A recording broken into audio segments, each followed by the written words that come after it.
Right, something weird has happened today. I've got to be honest, I did not expect this announcement, but I am pleasantly surprised by it. If I say the word Sinn Studio to you, if you're a PSVR2 or VR enjoyer, you might think of a certain game. And that game is Swordsman VR. And just today, on the date of recording, we've got confirmation that Sinn Studio have secured $2.5 million to create a free-to-play PvP real-time VR combat game, which potentially could be the first of its kind. But before we get into the nitty-gritty details on what I expect from this game and how it's going to be different to other PvP games like Broken Edge, I'm going to do the usual thing that if you're a regular viewer of this channel, you will have expected by now. We're on the road to 10,000 subs and only 20% of you are subscribed, so if you want to sub, it is free to do so and free to undo so in the future if you get annoyed of my voice or bored of the things that I talk about. And if anything, you subscribing will help me get there faster and shut up about getting to 10,000 subs. Anyway, enough with that spiel.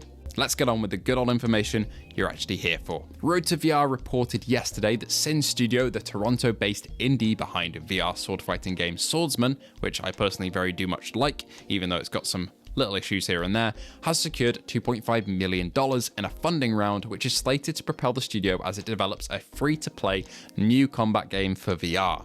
The funding round was led by Hartman Capital and includes participation by Boost VC, Republic, Alumni Adventures, Mana Ventures, Metavision, and angel investors including Chris Ye of Yukon Games. The studio's next game, which hasn't been detailed any further than this initial announcement, is said to be a PvP, which will notably depart from Swordsman's AI-centric combat. Notably, the studio is pitching it under a free-to-play model, which will be driven by the company's proprietary combat engine and its large intent model, the studio's neural network, which says it's specifically designed to discern and learn from the intricate subtleties of human motion during combat.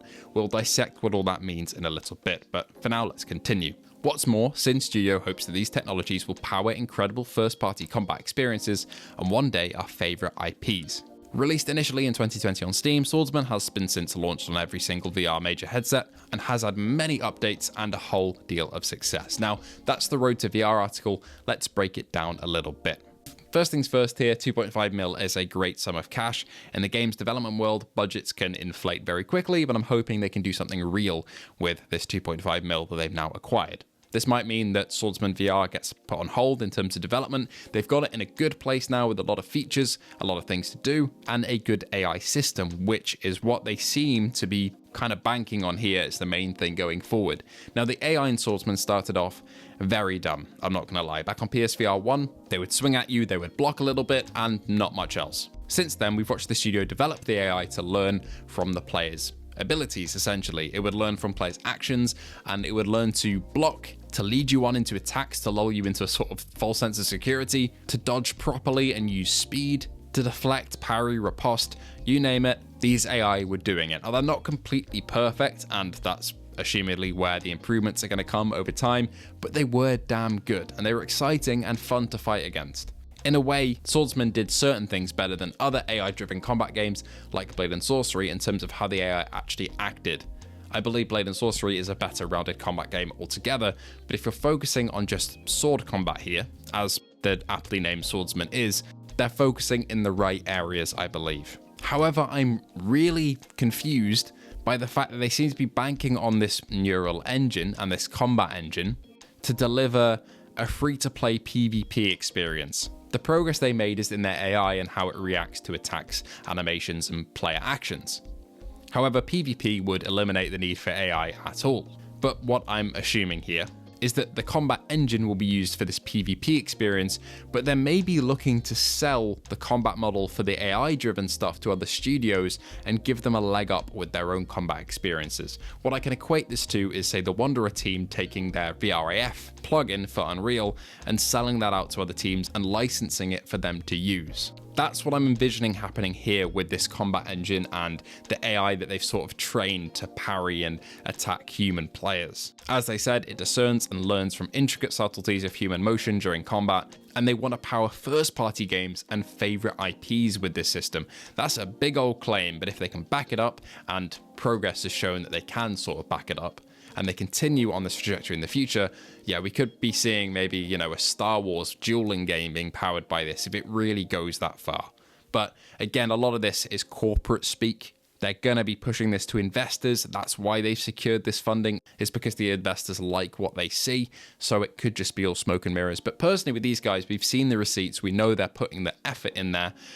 But the more concerning thing about this to me is the PvP free-to-play element. Now I can break this into two different parts. First of all, PvP in real time. We've seen PvP in real time before with Broken Edge, but this was a little bit more doctored by the VR game. You're not really in charge of movement, and you're only in charge of where the blade goes, and to successfully pull off attacks, you have to strike your opponent's blade, and it's very controlled. It's a controlled environment. There's not many physics interactions happening here.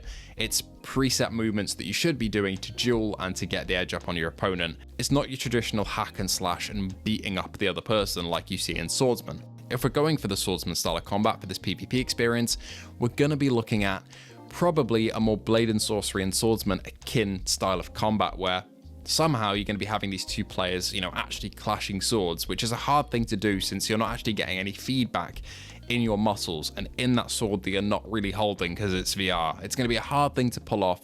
I'm interested to see how they do this. But as you know, if you're a regular viewer, I'm not a cynical person at all when it comes to VR in general and just stuff in general.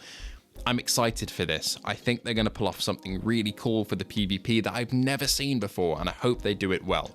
The only thing that concerns me here is the free-to-play model, which on the one hand is very good for a PvP game, right? You want players, and paywalling a game is one way, especially in the VR space, to not get players.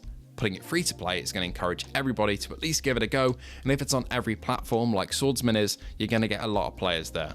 The only other issue is, how do you monetize that? Do you make sword skins? Do you paywall certain characters? Do you paywall certain arenas? If you do that with levels and arenas, you're going to end up splitting the player base even further, and you don't want that. It's a very tricky balance to hold. But personally, I think Sinn Studio do have it in them to pull off something good here. But I'm interested to see where their plans go. Again, we've just got this announcement today as of recording.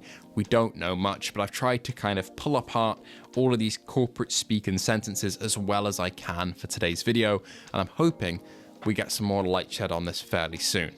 Anyway, thank you all for watching. I hope you did enjoy. Thank you to our patrons, Luke Bentley, Phil Irving, Zeke Mercer, Ace Gamer, and Hippie Pickle. And thank you to our YouTube member, Jin007, a license to chill. If you want to join the Patreon or YouTube membership, both links are below, along with the link to the Discord if you want to come and talk to me. Anyway, thank you all once again for watching. Please feel free to like and subscribe, and I hope to see you all in the next one.